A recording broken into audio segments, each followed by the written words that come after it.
and welcome to Cage Fighting. It's your main man, Andy Gillard here. Hope everyone's well in this brand new year. New year, new me. Same podcast. How we doing, guys? Matt Guy here. Another year. We're still here. Hello. I assume you all had a good Christmas and New Year, gents. Oh, absolutely, mate. Absolutely. Full of merriment and lockdown hangover. Literally no different for me. When was the last time you actually went out on New Year anyway? It's got to be over 10 years ago. It's just a waste of time and money. Yeah, it's amateur, right? There's people who go out. It's like Christmas Eve. The ones who only go out because you have to do it on Christmas Eve, and Mad Friday, which obviously no one went out this time either because everyone was in tier 3. But yeah, I think we used to go around Dean's house, and that was for them 5 years were great. It was a house party on New Year's Eve, and it's in your house, so you got to clean up. Go on, sorry, Stu. So that was where the infamous time when I was that smashed. I slept on 7 pairs of shoes. Woke up to Dr. Dolittle on telly, and me saying, "Oh, that's a push me pull you." It was the first actual words of the new year. Incredible. Have we got our New Year's resolutions this year? Do we even bother doing New Year's resolutions? Because they never really stick, do they, to be honest? They don't, but, you know, the same standard ones always creep in. I want to get fit, want to get healthy, want to do this, want to do that. I want to be, I want to watch a lot more. I want to veer out of my comfort zone in what I watch. So I might have to start with the occasional musical that you guys recommend to me, or like a rom-com here or a rom-com there, you know, to try and like get me out of my comfort zone. We're going to get him on board, Stu. He'll be a full-fledged Hamilton fan by the end of 2021. Yeah, when he's got the soundtrack on his permanent playlist every day. Oh, good grief! Yeah. But the last time I made a New Year's resolution, it was to watch one film every other day, and that was the year I ended up watching like 430 films. Christ. Yeah, I went a little bit OTT that year. But you watch a film every other day anyway, just for fun. I wasn't at that point, and it was a new film, so I couldn't just... If I'd seen something before, it didn't count. It had to be a new film every other day. Oh, so that was the challenge, and yeah, like I say, 400 films later. Jesus. I mean, by the end, I wasn't even enjoying it. It was just purely about getting the numbers in. Like when you did that Oscars thing as well. Oh, I do that every year anyway. That's just standard. Just torture. Just sheer torture. I love it. No, because generally they're good films. There's only every now and again you get some absolute dog shit like The Green Book. It's a fucking awful film. Or Crash, and not the sexy Crash, the other Crash. Oh dear. Even the fish one was good. The fish one? Yeah, the fish monster one. Oh, Color of Water. Yeah, that was class. It's Guillermo del Toro, though, isn't it? Yeah. I enjoyed that. But yeah, we're not here to talk about previous years. We are here to talk about previous years. We're here to talk about last year, actually. We're going to be giving our top 5 of 2020. The year in and of itself was an absolute shit show, but thankfully we did get some decent TV and film to help us through. I think if nothing else, 2020 is going to go down as the year that every man and his dog turned to Netflix to help them through a very tough time. So as is the way, we'll be doing our countdowns. It'll be 5-1 of all our favourite things 2020. We went back and forth on the rules on this. We didn't know if it was just going to be new in 2020 or new to you in 2020. We settled on it being just new as of the 1st of January 2020. But because there was so much to watch, we're going to start things off with some of our wild cards, which is a film and a TV series which was made prior to 2020, but which we only watched for the first time in the past 12 months. Stu, do you want to kick us off with your wild card? So my wild card film-wise is one... it's pretty shameful, really, because I'm presuming the vast majority of people have seen it anyway, but it was kind of inspired by, like Matt already hinted at, one of the greatest films of the year already, Hamilton. That's the Patriot. Never watched it at the cinema. Never watched it on video. Never watched it on anything at all. And I thought, well, American Revolution, and yeah, I know bits about it, and it's not obviously not covered here because we lost. But yeah, well done, Todd. That's one for you. But yeah, I really enjoyed it, and it's a bit slow in parts. That's probably putting it lightly. But no, it was one of the rare times where I know you don't particularly like Mel Gibson, Andy. It's like you're making your blood boil there. When you probably jumped for joy when he was crucified, do you? Sicko. Yeah, I mean, a film about 1777 or whatever it was. I thoroughly enjoyed it, and I couldn't believe I hadn't seen it before.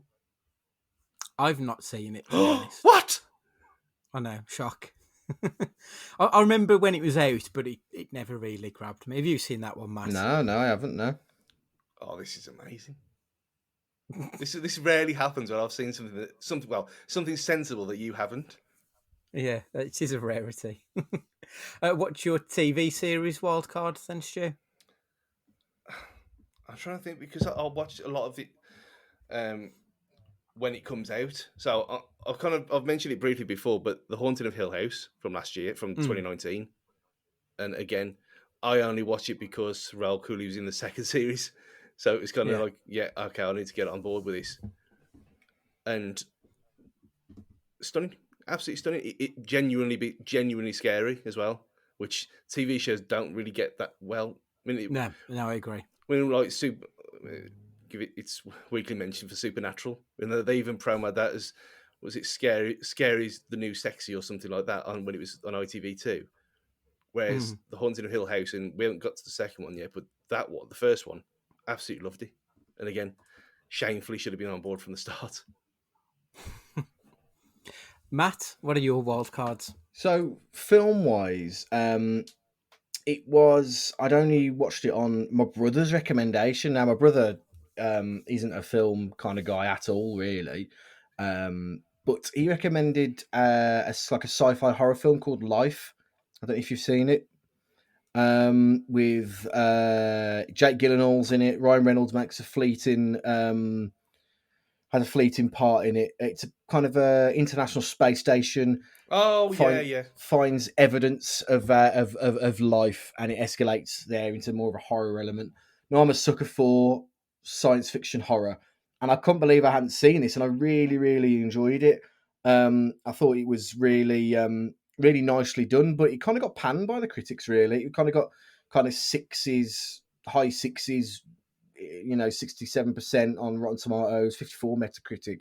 But I really enjoyed it, and I can't believe I hadn't seen it at that point already. So that would have been a film in 2020 that I kind of slept on, that I really enjoyed. It was a date. It was a date film. That was a date film. Yeah. We mentioned before our obsession with like end of the world stuff and weird things like that. So again, and Ryan Reynolds, obviously, who doesn't? Especially in Wales. But yeah, it's great choice. Yeah, really good film. Really good. And what have you got for your TV show? So I can't believe I slept on this, really, because it's now on Channel 4. They're pumping it out like no tomorrow. I've never watched Taskmaster. Oh, yeah. What a fucking show!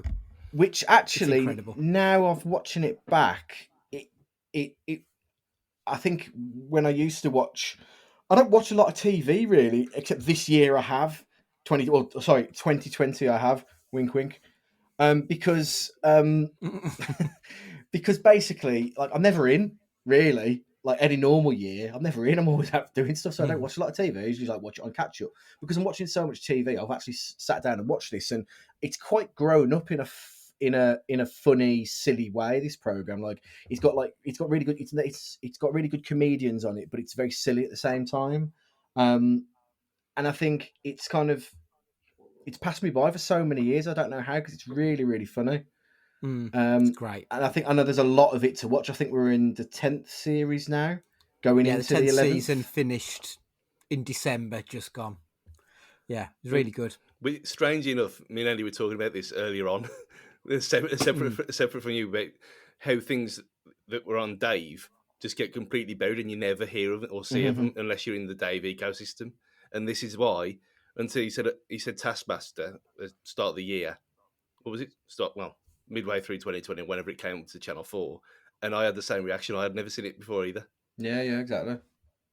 So yeah, you've got 10 seasons worth of just comedic gold to get through. Yeah, I proper love Taskmaster. It's one of the best things of the last 5 years. One of my favourite things that I've seen on it so far is this like Swedish guy that they keep doing doing like challenges with, and he's hilarious, and he's like just a guy, like he's not even like a comedian, I don't think. It's just so deadpan, isn't it? Yeah. It's exactly. excellent. Yeah.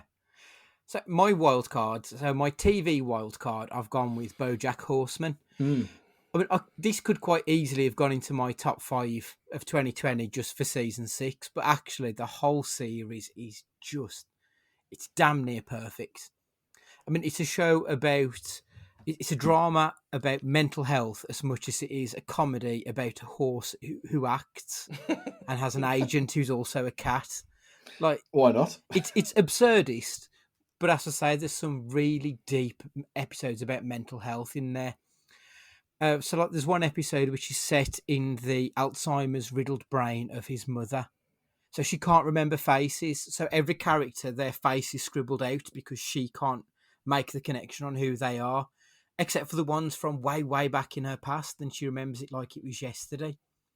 There's one episode where it's set at his mother's funeral, and the whole episode is just a monologue talking about not being accepted by his mother for who he is. And it's kind of sad but beautiful. But the very ending of the show is just something that I think will always stick with me.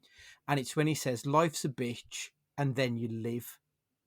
Like, it's perfect, it's true, it's devastating, and it's uplifting at the same time. Yeah. Like, I just think it's perfect. And as you know, I'm a big fan of South Park, but BoJack might be the best animated show that's ever been made. High praise indeed. Yeah, I think it's exceptionally good. It's just the style annoys me a little bit.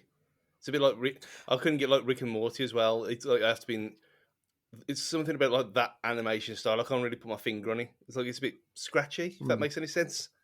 Yeah. Oh, I mean, but like South Park was literally cut out pieces of paper. I would say just plow through 4 or 5 episodes and you'll get it at that point. Okay. Like many comedies, I think you need to get through the first run of shows to understand where the comedy is going. So I would recommend it. The film on my list, it was the first film I put on my top 5, and then when I checked the date it was released on Boxing Day 2019, so it couldn't make it.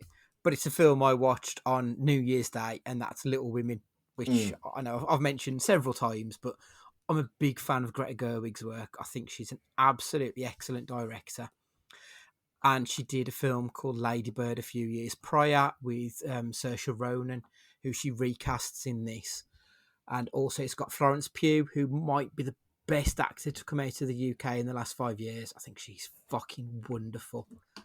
And it's just a really good story. So you've also got Emma Watson, Laura Dern, Timothy Chalamet, Bob Odenkirk, Meryl Streep. Like, one hell of a cast list.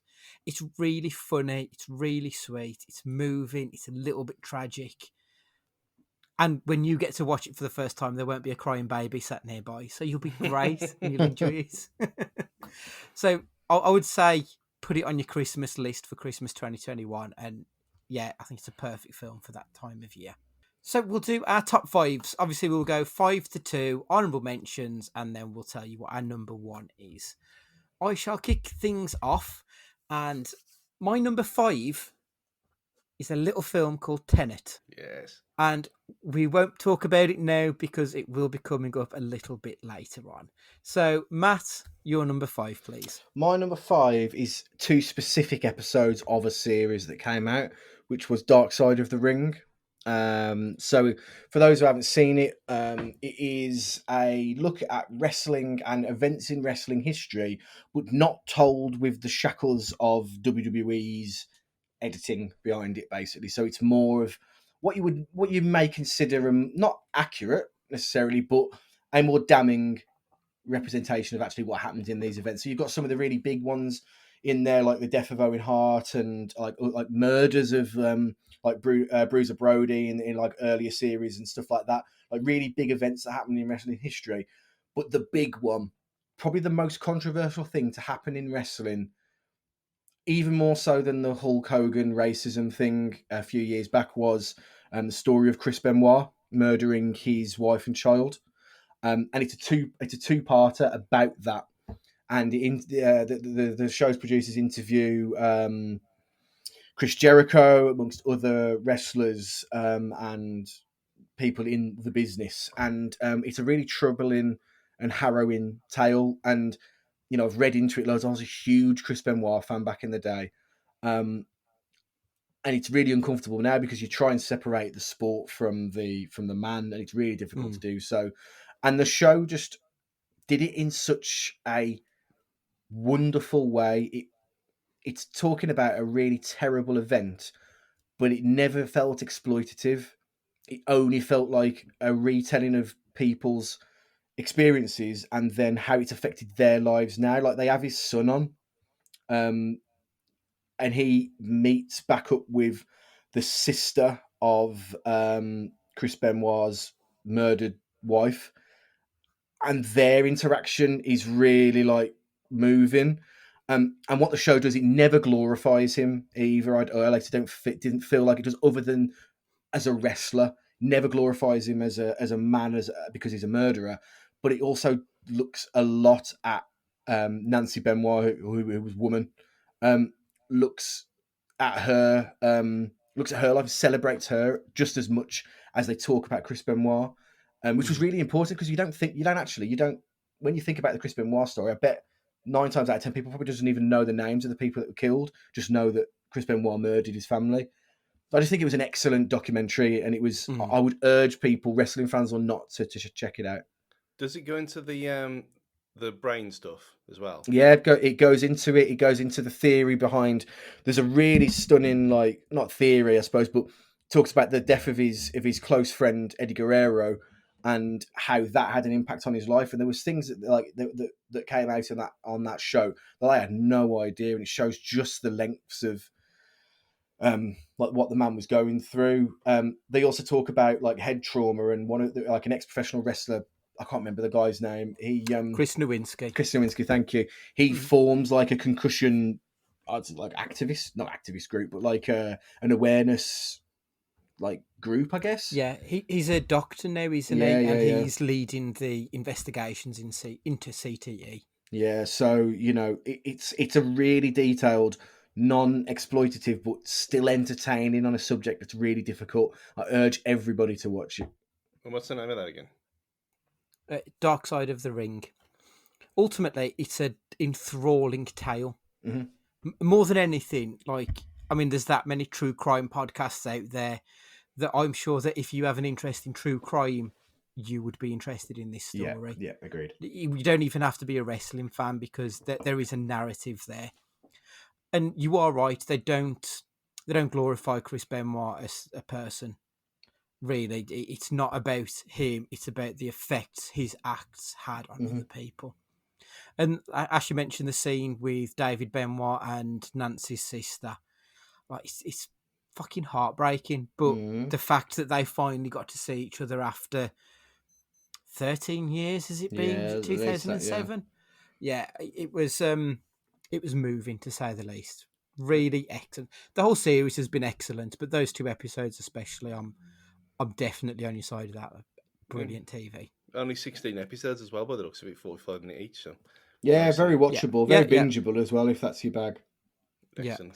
Yeah, I prefer to watch, I'd say, 1 episode a day and digest it. Yeah, I think that's... Yeah, that's like the Bruiser Brody one in that, top notch. It's like things like Making a Murderer as well, when it's so tempting to just click next.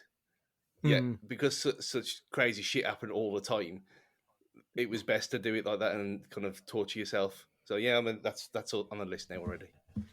Yeah, excellent. Stu, what's your number 5, please? So my number 5 is from the Netflix cinematic universe of Christmas, and it's Jingle Jangle, which is came out. It was released in 2020. And Yeah, it's my that's fifth fine. favorite film of the year. It's just, I know I mentioned this a few weeks ago anyway, so I won't go deep into it, but it's got everything that you could possibly imagine. It's not really a Christmas film. I'll get into that all again, but you could set it anytime. It's like steampunky. It's got a Victorian kind of steampunk vibe about it. It's pretty much an entirely black cast as well, in a kind of semi-musical, which is weird in itself. And it's got Forrest Whitaker singing. Who doesn't want that? It was Exactly. it was just a really, really good feel-good film, and I thoroughly enjoyed myself watching it. And I know I've been into it again, so I'm not going to bore everyone. But yeah, that was my fifth biggest attraction of the year. In fairness, Christmas films generally don't get a look in when you talk about the best films in a given year. It's a genre which is generally full of popcorn movies, stuff that you'll watch once and then forget about. So for the fact that it's made that much of a mark on you, that's quite impressive, to be fair. Yeah, it's one of them that I mean, I sat through, I think it must have been 2025 of the Hallmark lifestyle shit ones that they're fun. They are fun Christmas popcorn films that you never watch again. I've got them in my database that I've watched them, but I'm never going to watch them again. This could be with Die Hard and Home Alone, and I watch this every year because it was really, really good. Super. So my number 4 then is another skip film because it's coming up later, and that is Uncut Gems. Matt, your number 4, please. My number 4 is dedicated to that bitch Carol Baskin. Yes. Because basically, I couldn't believe this was a last minute amendment. This was because I was looking back at like the year gone by, and this because of like lockdown and everything. This was the very beginning of lockdown. This was. So it feels like a lifetime ago, but actually it wasn't. It was 2020. The Tiger King phenomenon. It was just at the time. It was like it just set the world alight. I couldn't remember a thing that had like caught so much attention for people. It was like that classic office cooler talk, where everyone's talking about it. People are doing impressions. It's made like Saturday Night Live, and it's just everywhere. Like it's had a film made out of it that Nick Cage is meant to be in. Do you know what I mean? Like it's just it was exactly what we needed at the time, but it was also just batshit crazy. It was just incredible. Like I was transfixed on something that was so silly, but yet actually had like genuine story to it, and like genuine. Did she murder her husband? Did like what's gonna happen? Someone has her arm ripped off. Like what's there not to fucking love about that? It was just something else that's on my list. Is just exactly what was needed at that time of the year. Something to take your mind off what's currently going on. Because don't forget, the start of lockdown was when things were genuinely getting really scary out there. No loo roll, no pasta. It was like dead quiet. It was like dead quiet out on the street, to the point where it would be like, and this is for, this isn't a tinfoil hat podcast or anything, don't care about survival rates or anything. This was at a time when we didn't know better about this virus. It was scary. It was scary. So like, this is what we needed at the time. Yeah, I mean, it sort of brought the whole damn world together, didn't it? Yeah. Everyone in every corner of this planet was watching the Tiger King. It was the first time we sort of felt like there's something outside of just this pandemic. That we are still here and we've still got something to get on with, even if it's just this fucking insane TV show. Yeah, exactly. It was brilliant, and like I can't say enough good things about it because I just enjoyed it so much, and it was, if anything, it just took your mind off what was going on, outside, and that's all you want sometimes from a show or a film. So, definitely. I don't know how it happened either, because it had been on there for a few weeks before anyone said anything about it. Because I remember reading, when you look at the new things on Netflix, and it's about mistreatment of tigers. I thought, I don't want to be watching this, especially was that cat film what's it? The internet cat film. I can't remember what it was called. Don't Fuck with Cats. Yeah, that one. And Yeah. I never watched that because That's good as well. I thought, no, I don't want to be seeing this kind of shit. So it wasn't until 2 weeks later when everyone seemed to watch it that week that I jumped on board, and I thought, no, this can't be watched one a day. I think I watched it in 3 days in 3 parts. It was just, it was the closest. However stupid it is, it's the closest thing we've had since Lost, where everyone watched it and everyone were talking about it. Yeah. At least the first series. Yeah. And it was so over the top. Like, you couldn't write it. No. If anyone wrote a script like that, they would be laughed out of the room because there's absolutely no way that show would get made because it's fucking ridiculous.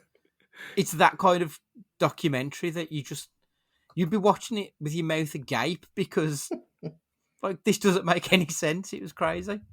And it was just you look at if you even just breaking it down, just the different parts of his life. The fact that he's gay in that part of America, the fact that he's a cowboy and gay, the fact that he's a cowboy, gay, and a politician, and then he's got his own tiger kingdom. And he got like albums out as well. Yeah, he's a country star, and he's got a fierce rival in the tiger community. Yeah, just incredible. What's your number 4, please, Stu? So going from the insane and ridiculous to dropping the mood right down, and it's Athlete A on Netflix. Now, this is the only one on the list that I don't know what this is, so sell it to me, please. It's a documentary about the illegal doping of child athletes in Indianapolis, of all places, by Russian doctors. Is that I'm going to ruin the whole film, but the doctor for the US gymnastics team was, so they were getting results in different ways, and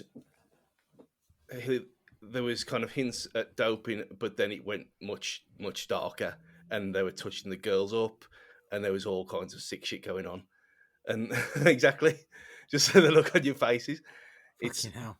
And this is a documentary film on Netflix. Athlete, you've got to be in the right frame of mind, and you've got to be kind of strung to not go and smash shit up after you watch it, because it's. I mean, it's through when you do get to see the court appearances later, and the girls who were affected by it all, and how their lives were.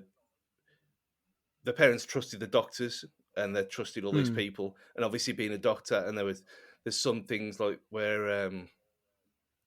Obviously, because they're like 14-year-old girls, and they say, well, we just did what the doctor said. We thought it was procedure. And you think, wow. Yeah. And they all kind of, the trial is, let's just say it's powerful. It's powerful stuff. If you've got the stomach to watch that kind of thing, and you know the killing of, what was it called? The killing of Gabriel Fernandez. We watched that as well. Yeah, and that was fucking sick as anything. That was powerful. That was. Yeah, it's in that kind of vibe of powerfulness that you have to be of sound mind to go and watch it. But if you can get through it, it's really, really good. It's a really good film. Okay, I'm going to put that one on the list then. I mean, we've had a few of these like proper tough to stomach documentaries this last year, and I don't know if like 2020 was the right time to put them out in retrospect, but yeah, it sounds hard hitting anyway. So my number 3 is a film I'm surprised isn't on anybody else's list, and it won the Oscar this year, and it's Parasite. I thought Parasite was exceptional. Like, I generally, when it comes to foreign language films, I tend to stick to the horror genre. I don't know why, it just works mostly for me. But then I suppose Parasite did have some elements of horror thriller to it, but it also had some really darkly comic moments as well. And it was perfectly made. Just the whole the storytelling that was set across 3 different levels between 3 different families of 3 different hierarchies within this society. Each one is a parasite upon another one. Like, it was such a clever film. The script was, I don't want to keep saying perfect because, like, not everything can be perfect, but this was as close to perfection as I've seen from a Korean film for me. I thought it was really, really well made. And the performances within it were excellent. The father of... I don't want to spoil it. The father of the middle class family, not the upper class or the lower class family. I thought he was just fucking phenomenal in that role, and I think it's a disgrace he wasn't Oscar nominated. I thought he was perfect in it. They swept up though, didn't they? To be fair, didn't they? They won Best the board, Picture, didn't they? Like, yeah. I mean, they were the first foreign language film to get a to actually win it. Because I mean, I think 12 months prior it was Roma, which is just a stunningly made film, and that didn't win the Oscar. Yeah. Green Book won it. Like, insultingly bad film, won it. So yeah, Parasite for me. And I know you were a fan as well, Matt. Obviously, I know we spoke about it several times in the build up to it, and Stu as well. I didn't watch it until the summer, just because you wouldn't shut up about it. But to be fair to it, though, if it wasn't for Parasite, there's no way I would have spent 6 weeks over Christmas watching Norwegian and German and different kinds of TV dramas and films with subtitles, because I hadn't done it since Pan's Labyrinth years ago. Because I just and no, there was another one. Sorry, Spanish film. Yeah, the Spanish film. That was so. It had been a long time since I'd watched them, and it was almost like a dying art, I suppose, being all kind of hipster watching subtitle films and all that kind of thing. But it got me really back into it, and when they came out at Christmas and I got proper into them, I thought, yeah, there's a whole world of, especially on Netflix, that cater for all this stuff that you've been really missing out on. I think Bong Joon-ho put it best when he said, if you get over the 2 centimetre high hurdle, there's a wealth of films out there that you can be watching. And it's right. Yeah. Because there's no excuse to ignore a film because you might have to pay attention. That's not an excuse, is it? Stu, had you seen the American remake of Wreck, Quarantine?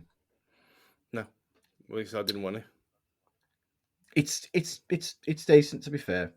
It's not. It is terrible. comparable to it, yeah. Yeah, it's not bad. It's not bad. To Stu's point, it is amazing actually how one film can open your eyes to foreign language films or subtitles that just opens up this Pandora's box of like amazing thing that's out there. Like, and hopefully like everybody can find theirs that just like gives you that enough for that interest that you'll go and seek other stuff. Like mine was probably like Battle Royale really early on, and then Life is Beautiful from there. And then when I went to study film, there's like a load of films then after that like I'd seen. But yeah, no, a really good shout that. What's your number 3, Matt? My number 3 is The Boys Series 2.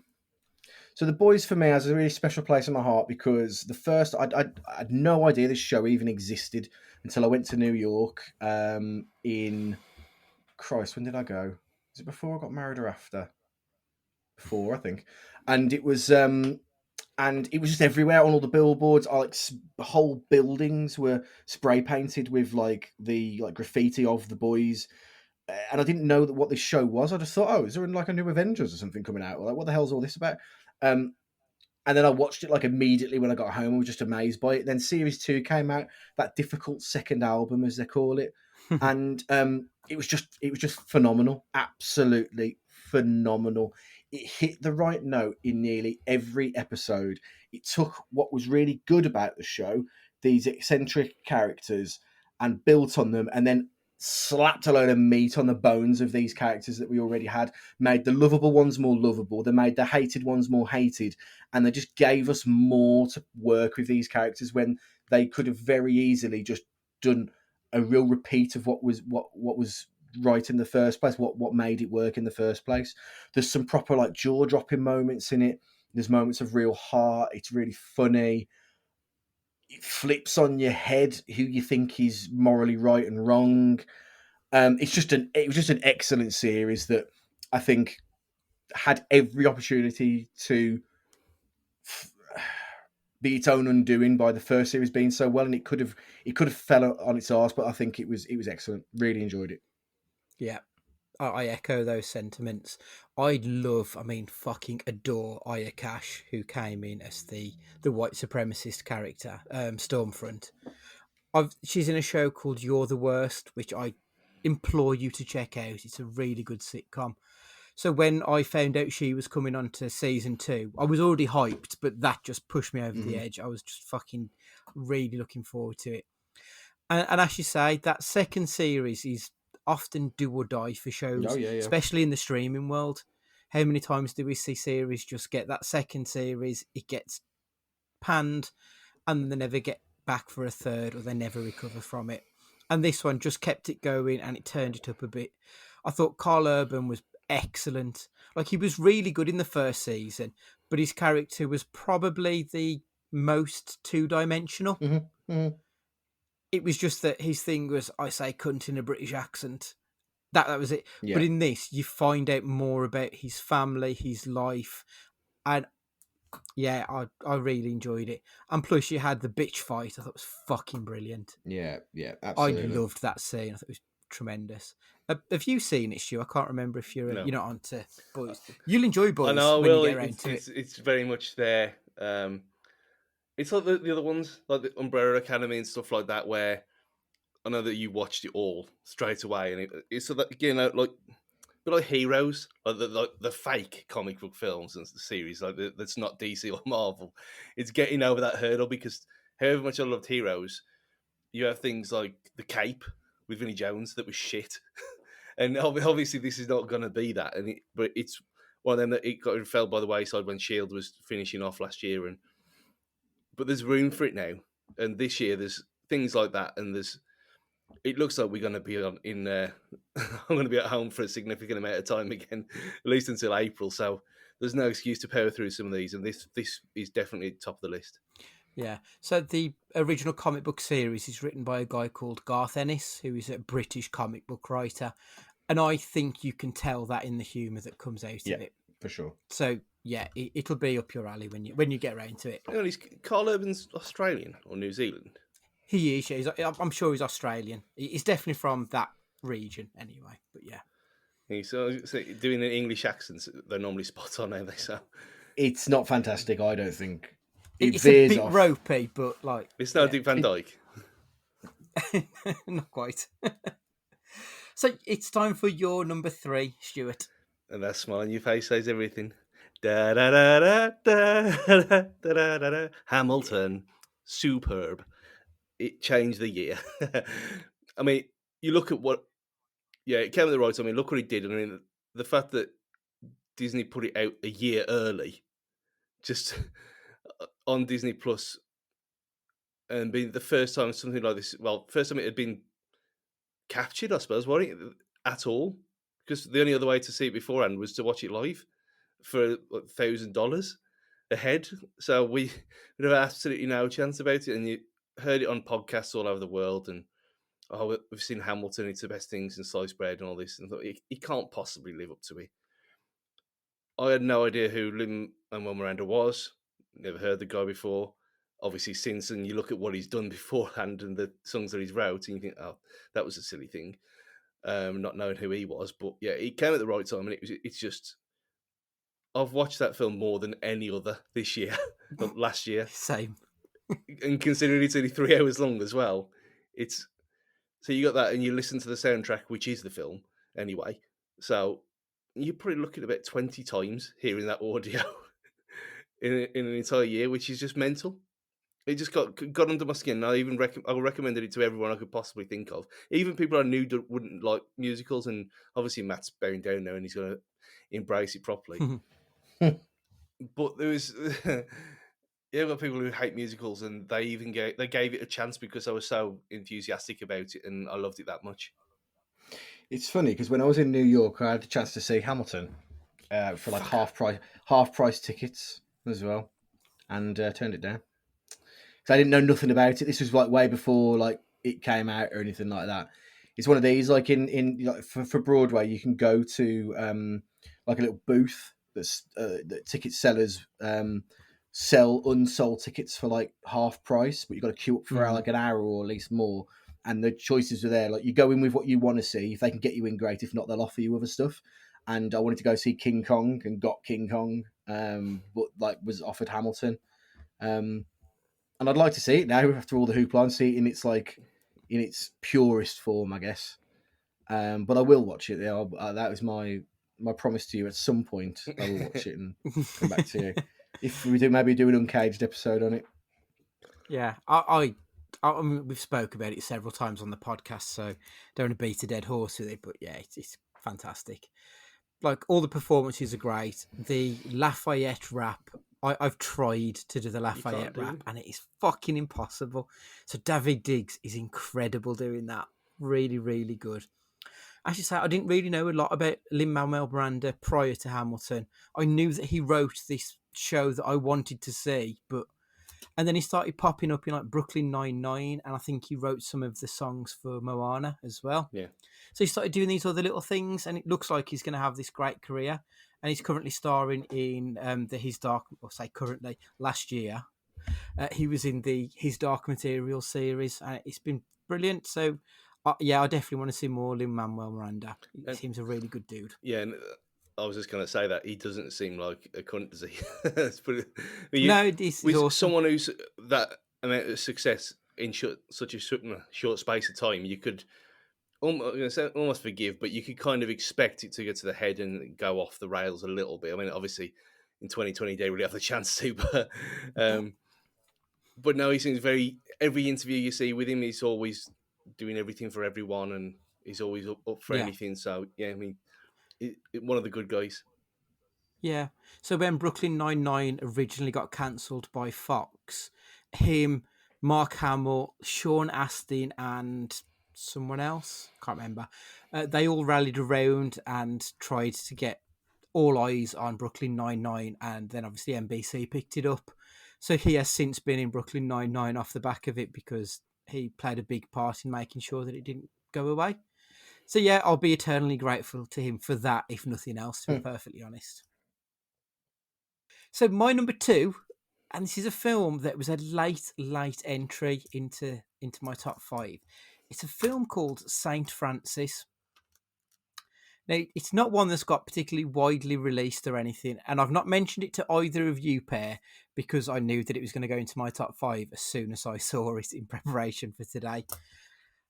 Now, you both know me. You know that I like a good, strong female protagonist in a film, and that is what this film is about.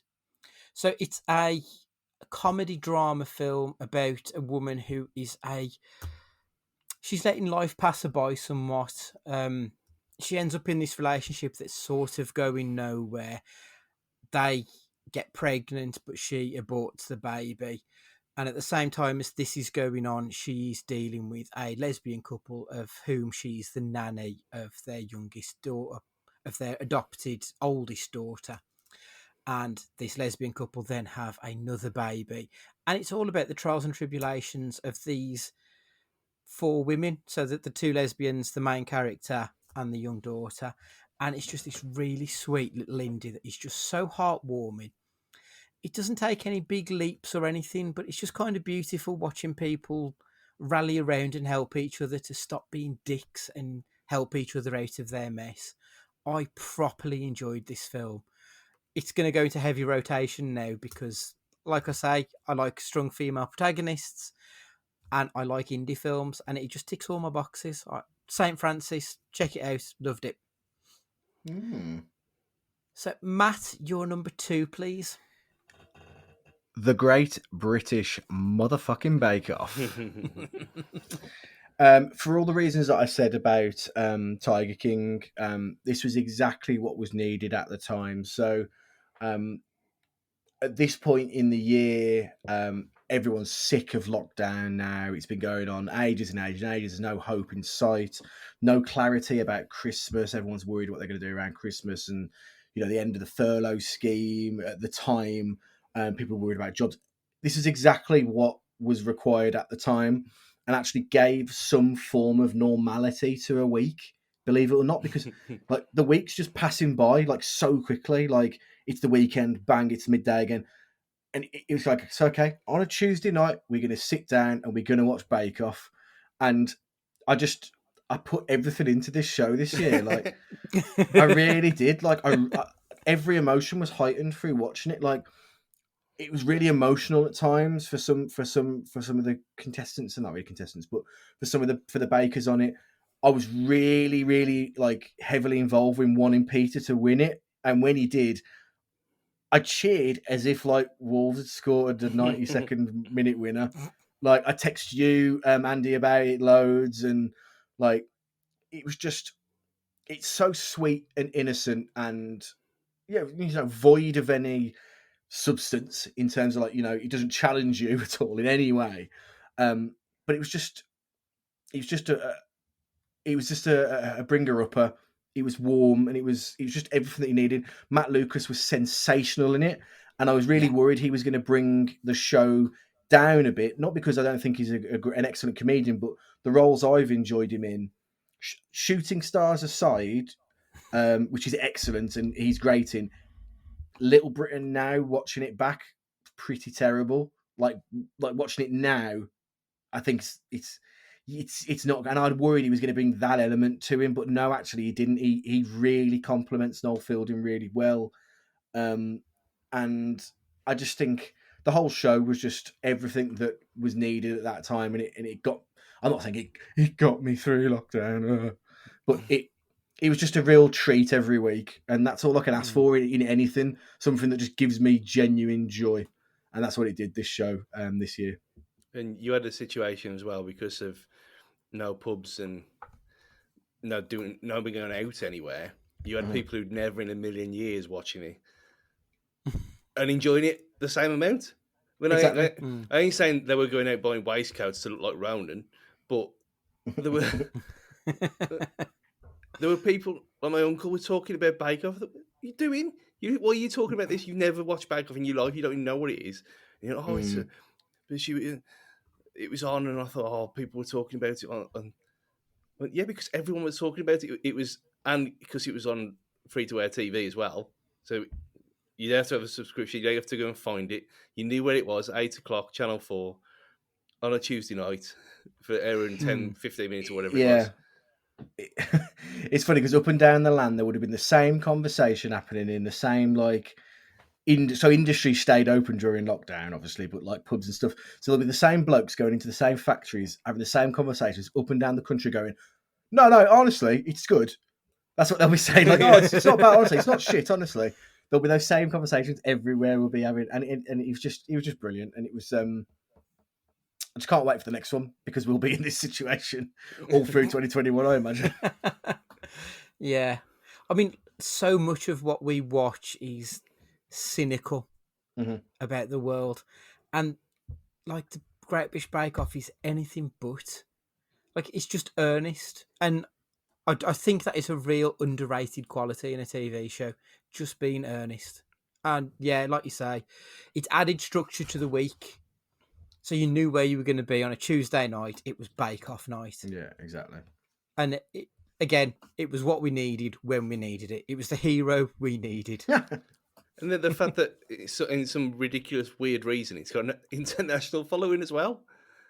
So when there's podcasts I listen to, like the Geek Box, for example, and they dedicated a section of the show every week between talking about things like the MCU and the usual kind of thing. They dedicate 15 minutes every week to talking about the Bake Off result. It's bled into this much, and was it Netflix over there? So we had to be careful. And you had the same thing as we had with series ending here, where you'd have to mute notifications on Twitter and everything, so it wasn't ruined for you. There were people doing that for Bake Off or Great British Baking Show, as it's called over there, for reasons. Right, so your number 2 then, please, Stu. This was almost nailed on, 100% gonna be number 1 for a long time. until the day before we submitted these lists to each other, and it's the big T. It's Tenet.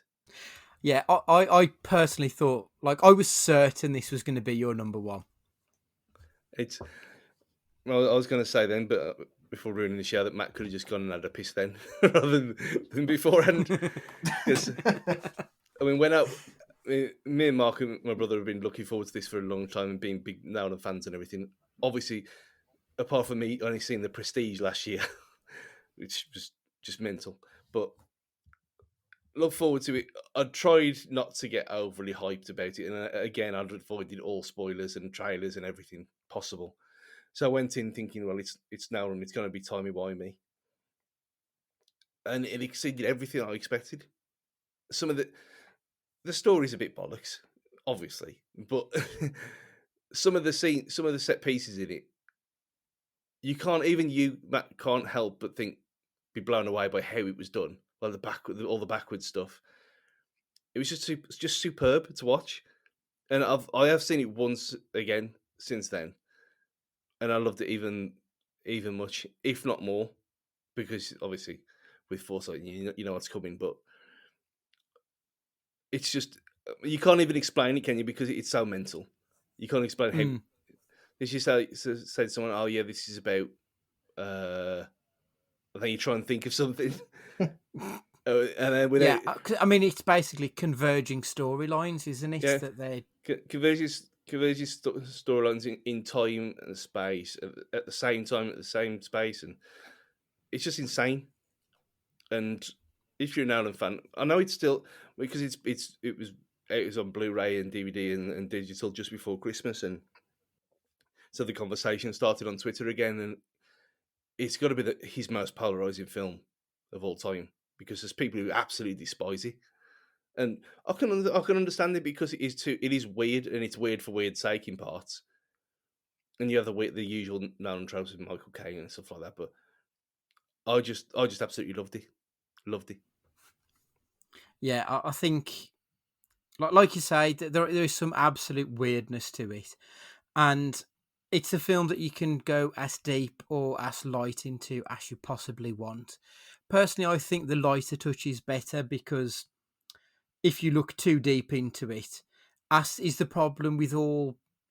I know it's not time travel, but it sort of is. But any time travel element in anything, the film is just complete bollocks because it breaks its own rules and it doesn't really make sense because there's always a paradox, So I think if you just look at it and enjoy the visual feast that you are given, like there's very few films that have had that impact this year. Like I think it's excellent, and I really think that the central performances from John David Washington, Robert Pattinson, and Elizabeth Debicki, all three of them, I just thought were marvelous. Really strong, good acting. I think John David Washington is just he's going to be as big as his dad. I think he's fucking brilliant. Yeah, I can remember the first time I saw him, but it was always that in the back of your mind. Now it's like Peter and Kasper Schmeichel. You're always going to compare them to each other, so you can't help it. It's just one of them things. But in this, not once did I think of Denzel Washington. No, he's his own man.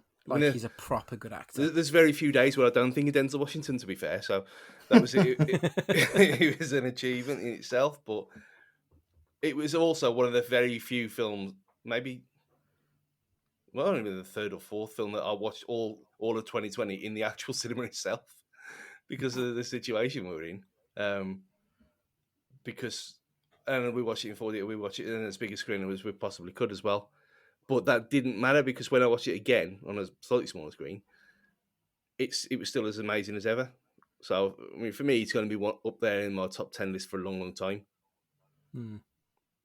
Matt, you were indifferent to this film. I think it's fair to say.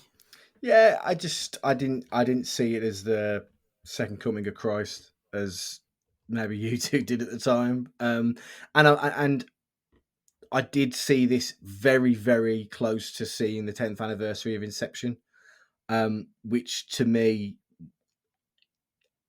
in IMAX at the cinema, was just sensational. And this Tenet had that in its its technological elements and its visual, absolutely had that. Like, it was incredible as like the set pieces and everything about it. But Inception grabbed me from a story point of view. Tenet didn't. Simply put. And I take nothing away from the cinematography and the grandness of the film. I just think that the story, it by no means is Inception an easy to follow film, but the story from Tenet was a bit too self-indulgent for the sake of it, which took it away a little bit. If I'm just being completely brutally honest. Yeah, I mean, I'd still say I prefer Inception over Tenet, even now. But Inception's like top 3, and this is top 10. Mm-hmm. I mean, when I think, like, I'm just looking at Christopher Nolan's IMDb page of the films he's directed. I still haven't seen Interstellar, but I think I've seen all of his other films post 2000. He had one called Following in 1998, which I haven't seen. And to be fair, Tenet will probably be bottom 3 in that list. But that's not to say it's a bad film. It's still a great film. It's just that all of his films are that damn good in my eyes. That's fair. So that was number 2's out of the way. So we'll do quick honourable mentions each, and then we'll give our number 1s. So my honourable mentions, Palm Springs, which I mentioned on a podcast previously, which is a time loop rom-com with Andy Samberg and Christina Milioti. I'm kind of gutted I couldn't fit this into my top 5 because I thought it was a really unique twist on an old trope. And plus, I love J.K. Simmons and he was brilliant in that film. So Palm Springs is an honourable mention for me. And Westworld Season 3. Like, when they left The Matrix in Season 2, no spoilers post Season 2, please. It's just ruined it all. So you've seen Season 2? No, so...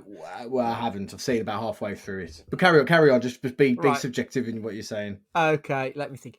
Right, okay. So up to Season 2, it was basically a sandbox. And how could you build from that without it just being too much? This show is a crossroads at this point. And normally you get to it. So, do you know who joins the cast in Season 3? No. I started series 2 and I just for whatever reason I never finished it, so I need to rewatch series 2 basically. You need to watch it properly. That's the only problem with it. You can't need to give it the time. Even look at your phone once, you'll miss something. Yeah. So in Season 3, a big name actor joins the cast. Okay. And generally that is the sign of a show on the decline. But absolutely not with this. It took it up a notch. Like, it was already godlike tier.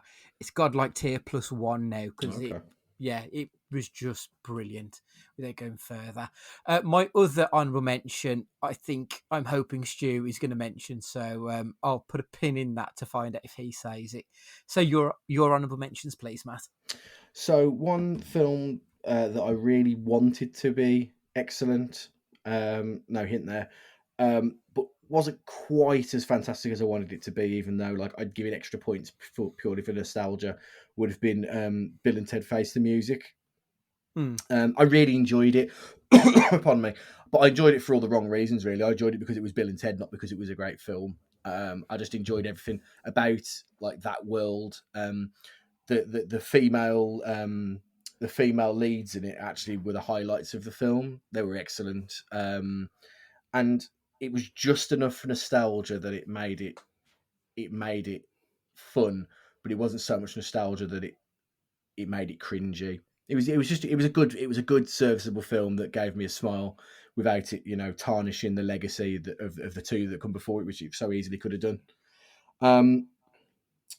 Eurovision, loved it. It was excellent. It was brilliant. It was, I'm not gonna say it was a direct comparison to Hamilton in terms of an excellent musical film, but it was just silly nonsense that was a complete surprise in terms of I expected it to be massively wank, and it was really good, and I really enjoyed it.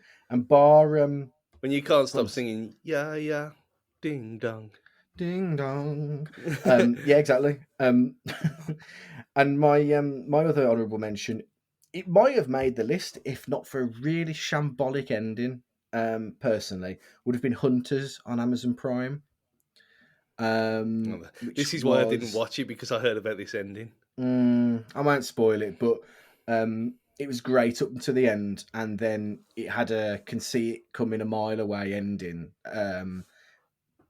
And then a really shocking twist at the end, which means that, they're going to drag it on. It was a really great program for like 95% of it, about basically Nazi hunters in not the 20th century, not in like, I think it's like the 80s, I think it is, or in the like late 70s. It was really, really good, but it just at the end, it's one of those infuriating things. It's not like you've watched something that's terrible, so you can just slag it off. It's something that's been really good that just pissed you off at the end. But Hunters was decent. It's still worth a watch.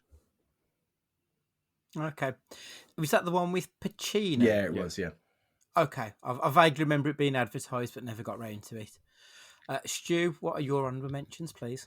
Well, I left TV shows off my list altogether when I was doing top 5, just because it's harder to recommend as TV shows to people, just because of the time commitment. So the ones I'd left off was, Matt already mentioned Tiger King, obviously.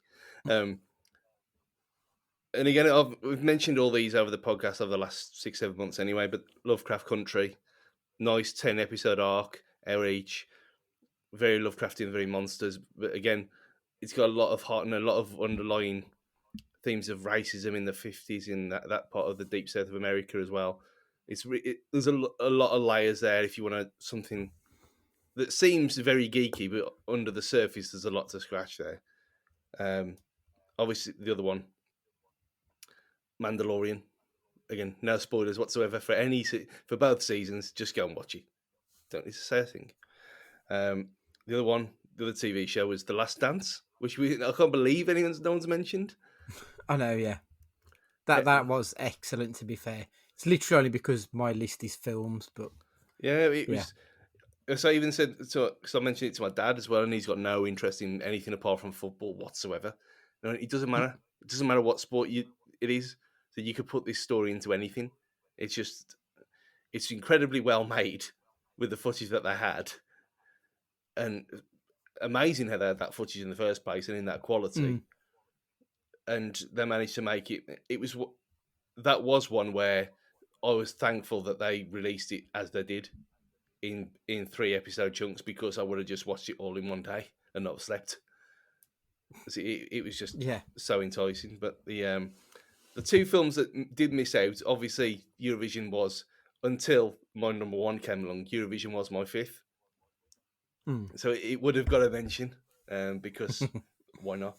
But 1917, a war movie that wasn't patronising in any way, and was very, very well made, very well acted all round, and the effects were as good as they need to be without being over the top.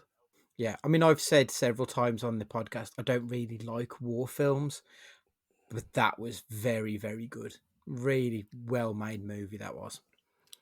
But the last one, which I agonised over including anyway, which I'm hoping it's the one that you mentioned, because it's now the best video game adaptation of all time, and it's Sonic the Hedgehog. That's not what I was thinking you were going to say. It's just pure madness and fun and chaos, and it's a kid's film, but it's not a kid's film. It's Jim Carrey back to his best. It's got no right being anywhere near as good as it is, and I've watched it more than I watched Detective Pikachu, and I love that one as well.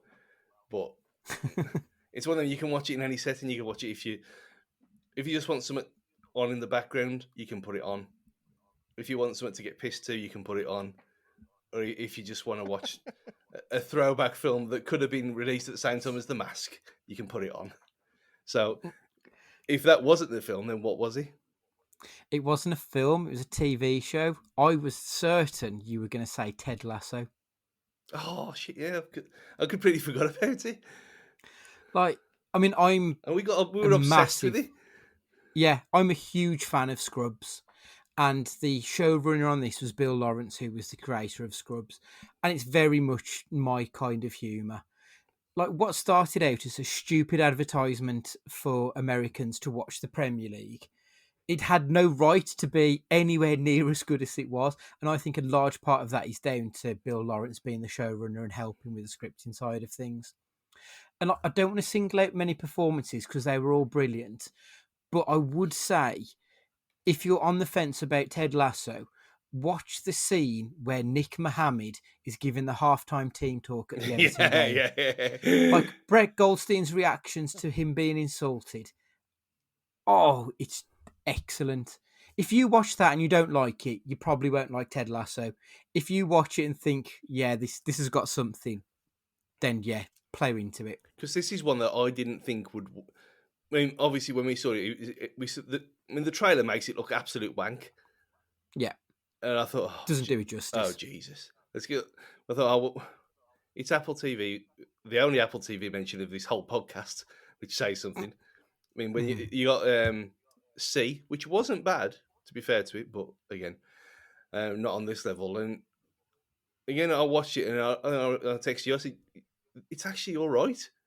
And there's something there. And for again, like with Bake Off, it's crossed over into everything. Even people who don't like sport like this because it's funny, and it doesn't matter because there's hardly any football. There's a few football scenes, but it doesn't matter that it's football. It's just that's like the least interesting thing about it is the football, really. Yeah, it's a when you boil it down, it's a fish out water comedy in 10 parts for 23 minutes a week. But it's superb. Where can I find it? I haven't seen any of it. Apple TV Plus or the dark web.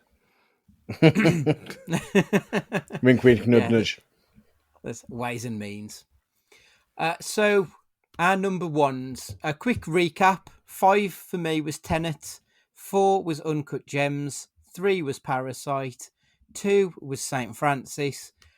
So number 1, it's a film I've mentioned every week on the podcast. It is Host. I mean, I don't need to carry on beating the drum of this film. I say it every week. It was so well made during a time when it must have been nigh on impossible to direct a movie and get actors to act and not be in the same room as them. To have done what they did with next to no budget for a streaming service that, let's be honest, still most people haven't heard of Shudder. This film is marvelous. It's like a technical feat. It's fucking brilliant. 70 minutes, like, you won't find a better use of 70 minutes than to sit through Host this year. I implore you, give this film a chance. It's incredible. The thing is, I mean, I know for podcast purposes, like we as our Twitter account follow like the film, the director, etc. But it's universal praise, exactly as you said. People love this film, and it's like a massive surprise gem that has come out of 2020 in terms of like universal praise for something that is wholly original. How often do we say that now? Like, just incredible. Yeah. I mean, yeah, it is unique in a world full of, especially in the horror genre, where there aren't really that many new stories being told. So, yeah, I tip my hat to those people. They are fucking genius. So, Matthew, your number 1, please. I can't believe I don't think this will be Stu. So it's a very, very quick. I'll mention this after Stu, just because I don't want to steal his thunder in case this is his number 1. I don't think it will be what I was about to say, but we'll come back to this. It absolutely won't be. Well, your number 1 won't be what I'm thinking. Well, it's not what Andy thought whatsoever. So, okay. But my number 1 was Uncut Gems. So one that you mentioned was your number 5, Andy. Was it? Basically, this was a complete out of nowhere film for me. Like, I didn't know anything about it going into it. Adam Sandler is an actor who I'd say 75% of his work I don't enjoy. But this film was unbelievably tense. I remember my back hurting, my stomach hurting, getting a headache from how much this film had me on the edge of my seat and like panicking. I could feel my heartbeat going, and I felt tense, and I verged on like feeling anxiety because of how like it was shot, how the characters are so volatile with each other, and how you're following this guy who is just completely losing control, and he's trying to like basically get a deal over the line. I don't want to spoil it in any way for people. And it's one of these great things that we discussed when we talked about Falling Down, where it actually has. It isn't able to invest a lot of time into other characters, but when it does, it does it in such a way that you could watch this film in a completely different way, follow a different protagonist, and it becomes a completely different film. It's just really excellently done, and I think it's because it was such a surprise that I wasn't expecting. It just blew me away at how Adam Sandler could have this role that was so enthralling. Like you couldn't take your eyes off it, but you didn't want to watch it. Well, I didn't, because of how tense it was and how it made me feel. But it was a proper standout, and I urge everybody to watch it because it's a sleeper. I don't think most people probably haven't heard of it, let alone have watched it. And it will be a shame if it doesn't get the recognition that it deserves. It's a disgrace that the Oscars didn't give it any attention. I mean, I say this like with not. I don't think I'll ever say this again. Adam Sandler should have been Oscar nominated. Like, he was marvelous in this movie. And there are very few films that have had the same visceral impact on me. The only other film that springs to mind that made me physically feel it was a film called Buried with Ryan Reynolds, where the whole film is him buried in a coffin. And that's the whole film. You just see him on screen for the 90 minutes inside a coffin. And at the end of that film, like when the lights came up, that felt like it was the first time I could breathe for 90 minutes because it had that impact. And that's how I felt with Uncut Gems. The whole thing, like my nails were just digging into my hands because the tension was just palpable throughout the whole movie. Agreed, completely agree. Yeah, I added it to my Netflix list begrudgingly because sorry Ellie, mate, I don't like Adam Sandler. I know my cousin had a proper go at me for this, and how can you not like Adam Sandler? Well, how can you really? But your two's passion over this film, I thought, well, if you're both agreeing to it to this extent, then I'll have to put it on, and it is there. It will be watched at some point. Now, all the Christmas shenanigans are over with.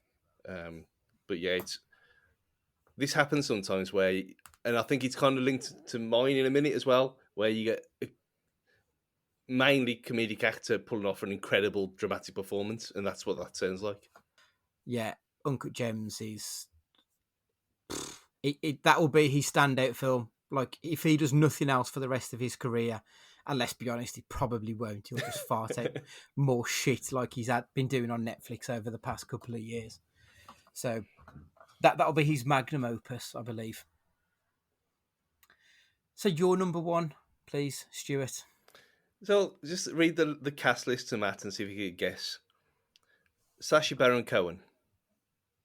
Not that one. Eddie Redmayne. Mark Rylance. Joseph Gordon-Levitt. And Michael Keaton. I know what it is. It's what's it called? What's it called? Something. I know exactly what it is. I just can't remember the name of it. The Trial of the Chicago 7. That's it. Yes.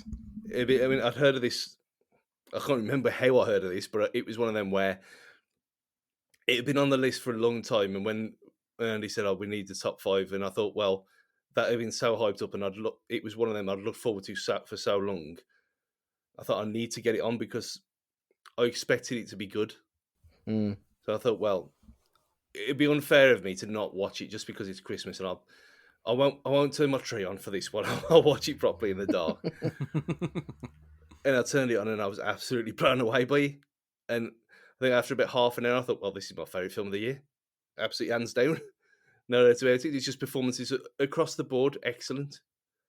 And yeah, Sacha Baron Cohen's it's not a completely dramatic. It's kind of like a exaggerated. I mean, obviously, it's a true story, but it's an exaggerated performance of a real person. But it's just superb about an absolutely shocking, disgraceful act in American history, which we could say that over and over again in the last 100 and so years. But you look at IMDb and it says there the story of 7 people on trials stemming from various charges surrounding the uprising at the 1968 Democratic National Convention in Chicago, which sounds as boring as fuck. Which is when you look at it and you look at it as the poster and it's a courtroom drama and you think, oh dear, and it's something you'd see on ITV on a Sunday night, mainly with some ex people from Auf Wiedersehen Pet. But no, it was just I couldn't recommend it for a proper air quotes proper film. It's absolutely brilliant from start to finish. I remember putting in our group chat after I watched it, like my way too early prediction for the Oscars is that Sacha Baron Cohen is going to be up for Best Supporting Actor off that film. I think him and Frank Langella, especially, with the standouts. I thought Frank Langella as the judge, that horrible fucking just... Like, I don't think I've ever felt as angry as a character as that judge. Like, he proper winds you up. And that's just a mark of what a great performance Frank Langella puts in. Yeah, and he did... So, it was going to be in my honorable mention list, but when I knew you were going to put it on, I took it off my list. But it probably would have come 6th in my list. Unfortunately, just missing it. But marvellous movie. It's funny because you mentioned Sacha Baron Cohen, and I was adamant that Borat had appeared somewhere along the line. And then I hadn't got to mention, especially when we talked about how actually it's got quite a lot of heart. But no, I quite like a courtroom drama, believe it or not, but not in like the American, like not CSI Miami, but like there's been a lot of shows recently. Like there was a series that Netflix had in 2020 that was about courtroom cases, but how they were handled in the media. And how media had an effect on. And that was excellent. That was like another courtroom thing. I think they're kind of getting back into vogue at the minute. That's the thing because you'll always sit there and you'll always watch them and they'll always be good, but you'll never expect it to be this good. I think that's what I was trying to get over with it. Because the ITV thing is a bit of a joke, and it is different with when they don't have to wear silly wigs. But there is something about something like this, and I think the fact that it is based on true events, again, take that with what you will, because it's obviously not 100%, but again, when things are based on true events, they're not saying that they're biographical, are they? So it's just everyone's performance is superb, and just because it is a courtroom drama and just because it is about something that happened in the 60s, don't sleep on it just for that reason. Just go into it with an open mind. The performances of everyone are superb. So that was our top 5s. We've also had some submissions from our very good friends as well.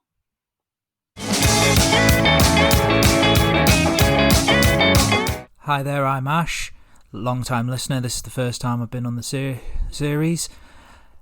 My top 5 for 2020. In 5, I have Vikings Season 6, but specifically Episode 7.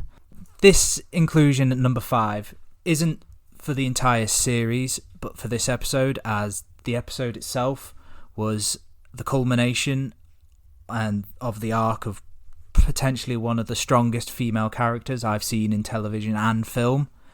And the way they portray the end of her story is some of the most beautiful storytelling and cinematography that I've had, and it leaves me speechless. In 4, I have The Mandalorian Season 2, which isn't really hard to believe. I think it'll be on quite a few people's lists. It's fantastic. The different episodes, the action, Grogu, let's be honest. And Sasha Banks is in this episode, and as a long-time wrestling fan, that's always going to knock you up a few points for me. In 3 was, I think, something that's really been helped by the fact of the year that we've had, is Staged, starring David Tennant and Michael Sheen. There's a storyline to it, which I'm not too fussed on it, but when they get talking to themselves, I'm over Zoom, the banter and the back and forth between them is unparalleled by quite a lot. The cameos that are in it are fantastic and unexpected. And and I hear they're coming for a season 2, which is perfect for me. In at 2, I have Knives Out. Going into Knives Out, I was apprehensive. It seemed like a Cluedo knockoff, but with a decent cast. But it was a very funny sort of murder mystery with Daniel Craig really hamming it up. And again, I hear it's going to be a sequel, which I'm looking forward to. And in at 1 for me is the film 1914, which was released as a premiere in 2019, but came out in 2020, so it counts. But for the cinematography alone, this film is just fantastic. I know that Tenet will probably feature on quite a few more lists, but 1914 for me was just fantastic. The story hit home hard. It showed that there wasn't really any happy endings per se at that time, and it was just perfection for me for this year. So yeah, that's my list. Hi guys, hope you're well. So my top 5 TV/movies of the year, a little bit different because of lockdown and because I had a baby, so I've not been able to watch much TV, and I've not, well, for obvious reasons, we've not been able to go to the cinema, but managed to squeeze in one film before she was born / lockdown, so that was good. So my top 5, I've gone for Afterlife on Netflix with Ricky Gervais. Hilarious, yet made me cry. I can say it. Really clever, really funny, and I think it's probably Gervais's best TV, to be honest. I'd rate it over The Office, but there we go. Number 4 was Code 404 on Sky One, comedy with Stephen Graham and Daniel Mays. Hilarious. I thought it was the British version of Brooklyn 999. If you haven't watched it, I don't think many people have, but if you haven't watched it, fully recommend it if that's your kind of humour. I thought it was brilliant, and Stephen Graham, comedically, is ace. Number 3, I've gone for The Boys. Love that show. First season was brilliant. Second season, exactly the same. Love how it just goes against the conventional superhero films. It's more gritty. It's obviously a lot more bloody guts. Kind of look Justice League if this kind of situation would happen. It's brilliant. Number 2, I watched the film 16 or 14? I need to Google this now, actually. War film earlier on. 1917 was it, perhaps? Let me Google it. Nothing's coming up. Might have to do this again. Come on. I'm sure it's 1916. Anyway, great. 1917. It was 1917. It was a great film. Managed to get in there. We went to Edinburgh. Went to the cinema to watch it. Cinematically, I think it was brilliant. I love a good war film. The fact that it just followed these 2 lads and it was just focusing on them for the whole thing, I thought was clever, brilliantly put together, kept you kind of interested all the time, and a little bit of a ride. Great film. Fully recommend that one. And then my last one will always be top TV show for me every year, Brooklyn Nine-Nine. Hilarious. Love it. Absolutely love it. Best show on TV. Hi, this is Ray from Not Before Coffee. Though this year has been a little sparse when it comes to releases, both on TV and in the cinema, it hasn't all been doom and gloom. So when I was asked to do my top 5 releases for the year, it took me a good couple of hours to figure out what I had and hadn't seen. However, in the 5th spot, it has to be season 2 of The Legends of Monkey, if only because I loved this show growing up, the original one, and this gives me nostalgic feels. But not only that, I waited 2 very, very long years for season 2 to come out, and it was just as good as the first one, all paranormal fantasy and everything else, and it was really good fun. In the 4th spot is a Disney Plus original. Wow, I'm going to miss saying Disney Channel original movie because they're not going to exist for that much longer. However, this one is The Secret Society of Second-Born Royals, and there is nothing like a very long title. Sometimes Disney just gives you the mindless entertainment you need, and that's what you got with this film.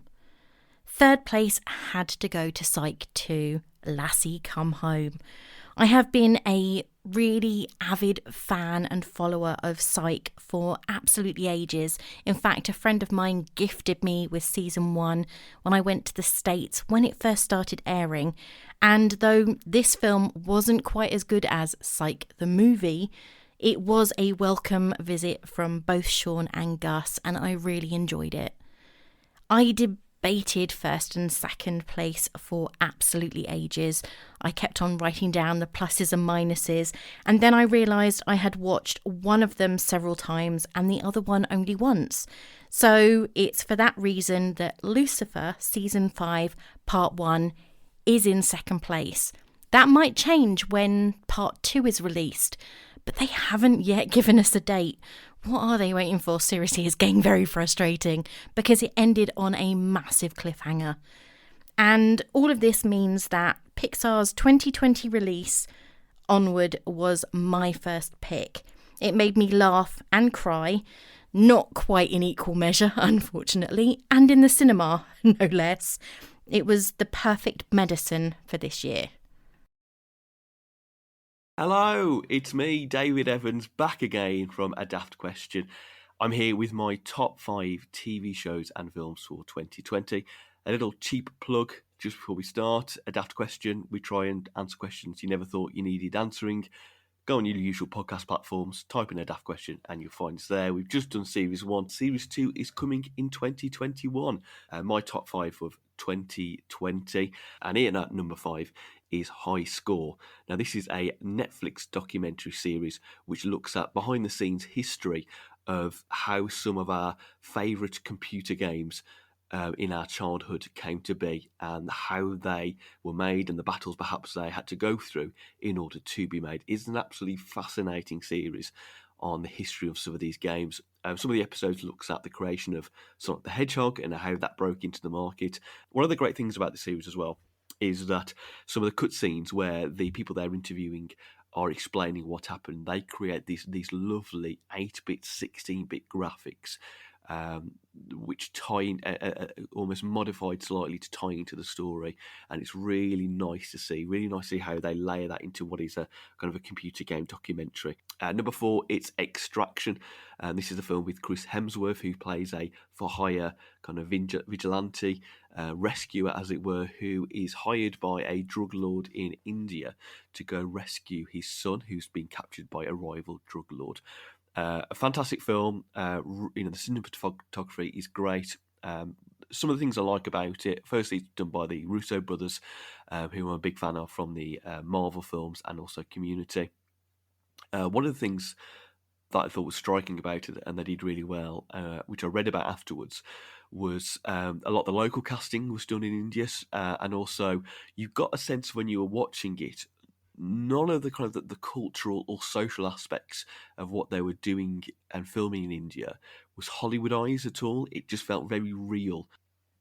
So number 3 is The Last Dance. Now, this is a documentary on Netflix which chronicles the last season of Michael Jordan and some of his colleagues at the Chicago Bulls, and how it was another record-breaking season. You know, as a kid, I knew of Michael Jordan, I knew of the Chicago Bulls, I knew that they were superstars.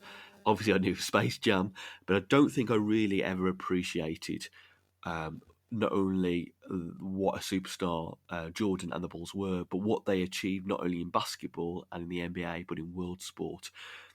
And I think what was striking about the series and very inspiring was the drive, especially from Michael Jordan, to be the best, to make sure that that last season was his swan song, that they were going to break records and prove that they were the greatest team of all time. And that's very much chronicled by him, by his colleagues, the methods in place to make sure that they were winners.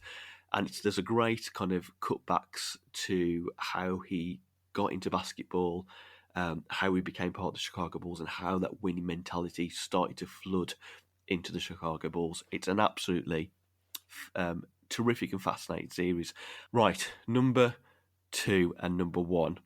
This is where it flipped over my mind so many times when I was putting this list together. And I just got to the point where this number 2 was very much my number 1 for most of the year, but recently it's just been pipped. So, and you'll understand why when I get into it. But number 2 is Normal People. Now, this is a drama from the BBC, which was out in about March, April time on iPlayer. It basically chronicles the relationship between a couple, Connor and Marianne, who are played absolutely perfectly by Paul Mescal and Daisy Edgar Jones, and it goes through their relationship from sixth form and through their undergraduate years, and it kind of perfectly encapsulates the mayhem and miscommunication of modern day relationships. I think there's a lot that you watch that you can relate to. There's a lot of conversations about mental health, about you being your own person and finding yourself, but also how you fit into society, but also not having to fit into other people and you being your own person. I think there's a lot of great themes and messages in there. And I can't speak highly enough of how well it is acted, especially from both Paul Mescal and Daisy Edgar Jones. And you can tell that both of them are going to probably go on to some great things. But yeah, number 2 is Normal People. Number 1, just been pipped for number 1 for me, but the second series of The Mandalorian. It is an absolutely fantastic series and a fantastic version of storytelling. With the first series of Mandalorian, I was a fan of it, but I felt at times it was a bit slow. But this series, it's just come right out the gate. It feels like Disney have gone, here's all the money you can have in the world. Go do what you want to do with it. And the clear distinction I find with the second series of Mandalorian, as a big sci-fi and Star Wars geek myself, is that it feels like Star Wars. It feels like the original trilogy. If you compare it to what you watch with Series 2, especially to the sequels, that just feels like a Disney J.J. Abrams reimagining of Star Wars, almost like a reboot. The more you watch Series 2 of Mandalorian, the more the sequels don't feel like Star Wars, which is a shame, really. It just seems to encapsulate the original feel and aesthetic perfectly. It's paced really well. It doesn't feel like scenes in this are too rushed or too slow. Everything's perfectly done. And what's so good about it as well is it's starting to bleed in some of the animated characters from the series Clone Wars and Rebels. And it's a bit of a payoff, really, to those dedicated fans who watch those series.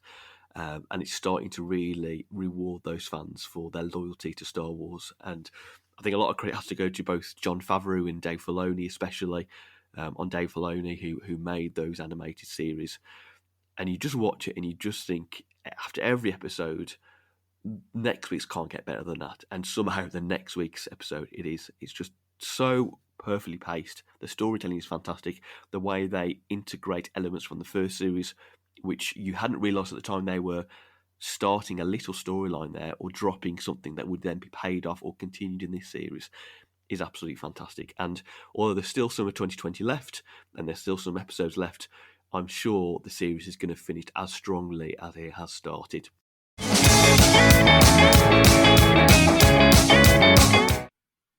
So now we're into 2021. Is there anything in particular we're looking forward to this year? I mean, I've got a couple on my list. The Suicide Squad, they made such a hash of the first attempt at it. I'm really looking forward to seeing that movie when it finally comes out. And hopefully it's going to lead into Black Adam, I've been hearing, so we might even get The Rock in it, which, I mean, that's excellent. And speaking of wrestlers turned actors, Fast 9 is going to be hitting the screens. Yeah. Excellent. Mortal Kombat's coming back, apparently. We're going to be getting a Mortal Kombat movie. Candyman, which Jordan Peele's movie. So I've liked everything I've seen of his so far. And obviously Edgar Wright is back in the director's chair and we're going to be getting One Night in Soho.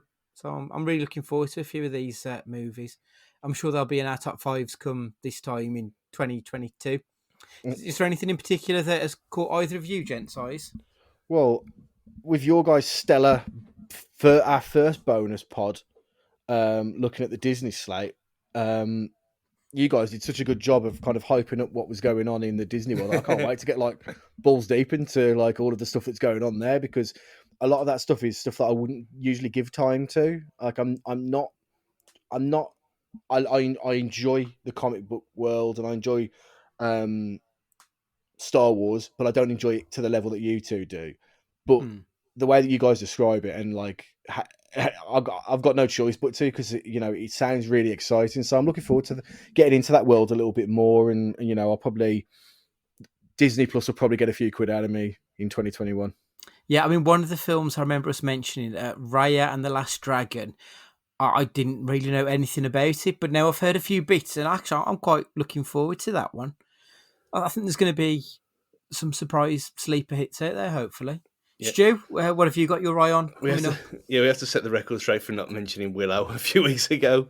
Oh, God, yes. The Willow TV series, just mental. But that's probably not going to be 2021. But yeah, most of them are kind of ones that have slipped from 2020 because of what happened. So Ghostbusters Afterlife, just because it doesn't look... Oh, God, I'd completely Exactly, forgot. That's what I mean. We had all these things wrote down for ages, and then they just got cancelled and moved. You got Ghostbusters Afterlife.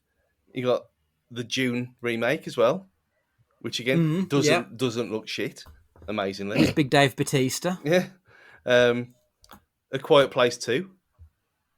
Yeah, which we were both really massive looking fans of the forward first to one. that.